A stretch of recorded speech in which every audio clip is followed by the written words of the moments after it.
Hey guys, welcome to how is the code. So guys, हमने हमारे पिछले वाली वीडियो में लूप का कॉन्सेप्ट देखा था एंड दो लूप के टाइप देखे थे, do while loop and while loop. And इस वाली वीडियो में हम लोग एक और टाइप देखने वाले हैं जो कि है for loop. Actually for loop जो है वो वाइल लूप का ऑल्टरनेटिव है, दोनों एक दूसरे के ऑल्टरनेटिव्स ही हैं। तुम लोग चाहो तो वाइल लूप भी यूज़ कर सकते हो या चाहो तो फॉर लूप भी यूज़ कर सकते हो। प्लस हम लोग इस वीडियो में ये भी देखेंगे कि ब्रेक एंड कंटिन्यू जो लेबल है उनका यूज़ क्या होता है। So let's start.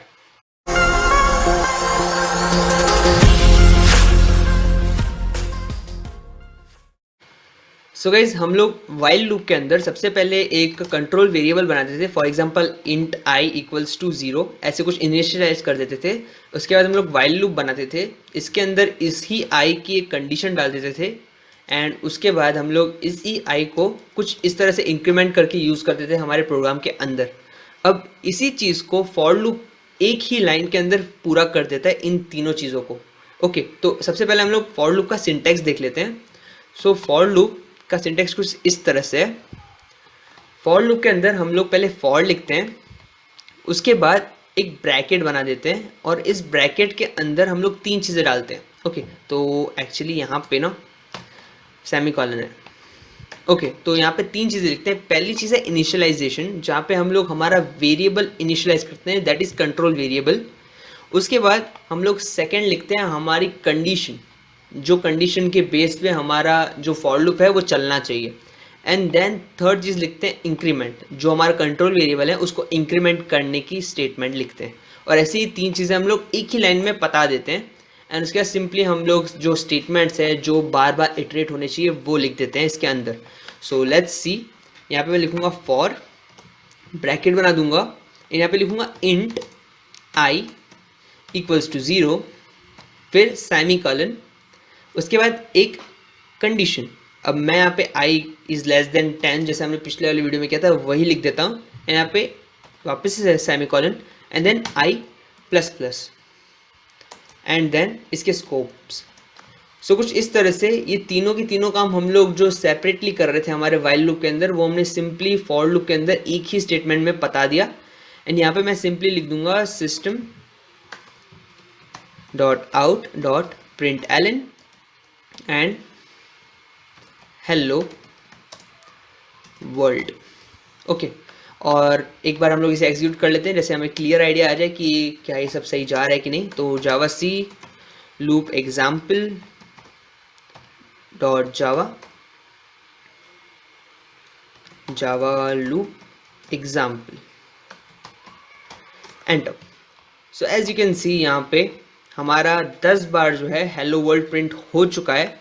एंड यहाँ पे ये फॉर लूप जो है, जो कि मैंने स्टार्टिंग में कहा, for loop and while loop एक दूसरे के ऑल्टरनेटिव्स ही हैं। जब तुम लोग चाहो फॉर लूप भी यूज़ कर सकते हो एंड जब तुम लोग चाहो वाइल लूप भी यूज़ कर सकते हो। काफ़ी कम ऐसी चीज़ होती है जब तुम लोग वाइल लूप को प्रेफर करते हो एंड काफ़ी सारी चीज़ें हैं जब तुम लोग फॉर लूप को प्रेफर करते हो। तो इस तरह से जो है तुम लोग फॉर लूप को भी यूज़ कर सकते हो। एंड ऐसा है कि तुम लोग यहाँ पे इंक्रीमेंट करना चाहो तो तुम लोग यहाँ पे माइनस माइनस आई भी यूज़ कर सकते हो, प्लस प्लस आई भी यूज़ कर सकते हो, आई माइनस माइनस भी यूज़ कर सकते हो। एज पर द कंडीशन हमने ये ऑपरेटर वाली वीडियो में देख लिया था कि इन सब के अलग अलग मीनिंग्स होते हैं। So as per this you can use the for loop and while loop. अब मैं तुम लोग को बताता हूँ कंटिन्यू एंड ब्रेक स्टेटमेंट का मतलब क्या है। सो ब्रेक स्टेटमेंट हम लोगों ने हमारे पहले भी एक वीडियो में देखा है, कैलकुलेटर वाली वीडियो में, जब हम लोग स्विच केस यूज़ कर रहे थे, जिसमें ये केस के लास्ट वाली लाइन में हम लोगों ने ब्रेक स्टेटमेंट यूज़ किया था। उससे क्या होता है, उससे हमारा जैसे ही केस एग्जीक्यूट हो जाता है तो वो स्विच के बाहर निकलने के लिए हम लोग ब्रेक स्टेटमेंट यूज़ कर रहे थे। ओके, तो इसी तरह जब हम लोगों को हमारे फॉर लूप से भी आधे में बाहर निकलना हो, ओके, पूरी तरह से उसने एग्जीक्यूट नहीं किया है हमारा फॉर लूप, बट आधे में से हम लोगों को बाहर निकलना हो ना, तब हम लोग ब्रेक स्टेटमेंट यूज़ कर सकते हैं। अब एक एग्जांपल दूंगा ना तो तुम्हें काफ़ी अच्छे से क्लियर आइडिया आ जाएगी।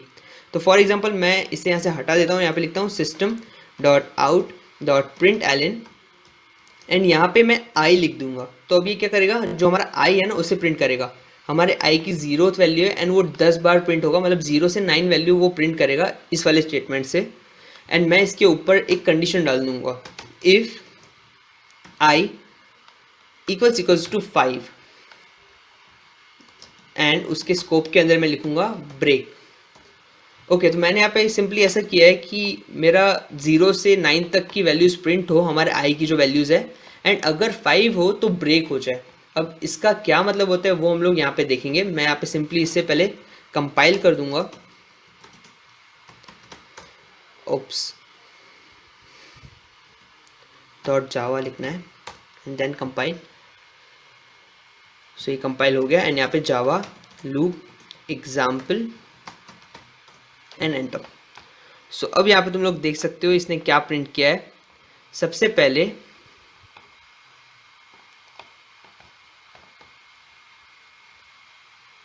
ओप्स ओके, सबसे पहले उसने 0 प्रिंट किया, तो हमारा जो आई है वो स्टार्टिंग 0 है, 0 प्रिंट किया, फिर 1, फिर 2, फिर 3, फिर 4। अब जैसे ही हमारा आई जो है वो 5 हो गया, तो उसने सबसे पहले इफ स्टेटमेंट में एंट्री मारी एंड वहाँ पे उसने देखा ब्रेक स्टेटमेंट।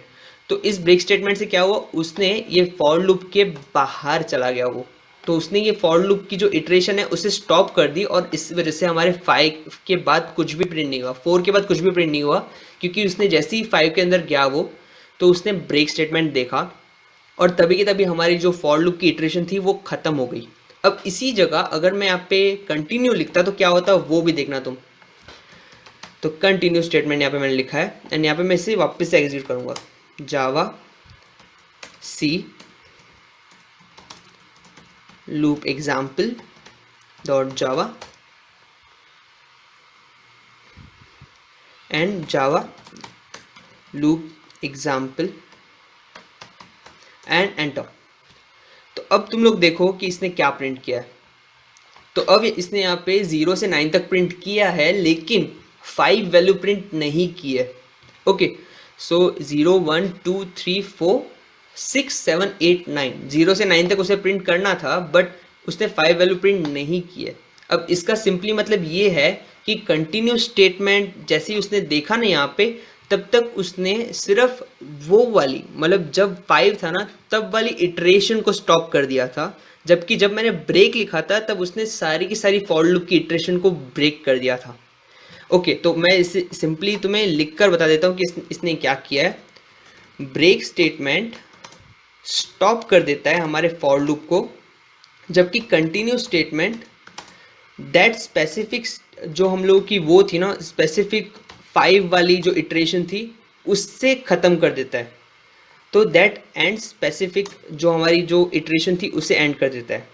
ओके, तो यहाँ पे जैसे ही उसने 5 देखा, यहाँ पे मैंने कंटिन्यू किया, तो 5 वाली जो इटरेशन थी उससे उसने एंड कर दिया, बट बाकी की सारी जो भी इटरेशन थी वो उसने फॉलो की। जबकि ब्रेक स्टेटमेंट पे उसने देखा ब्रेक, तो उसने सिंपली यहाँ से आउट कर लिया। ओके, तो आई होप कि इट्स क्लियर कि फॉर लूप क्या है, कंटिन्यू स्टेटमेंट क्या है एंड ब्रेक स्टेटमेंट क्या है, उन दोनों के बीच में डिफरेंस क्या है। So thanks for watching this video. अगर तुम्हें कोई भी डाउट होता है तुम लोग नीचे कमेंट सेक्शन में मुझसे पूछ सकते हो, I am always available. So thanks for watching this video and stay tune for the next videos.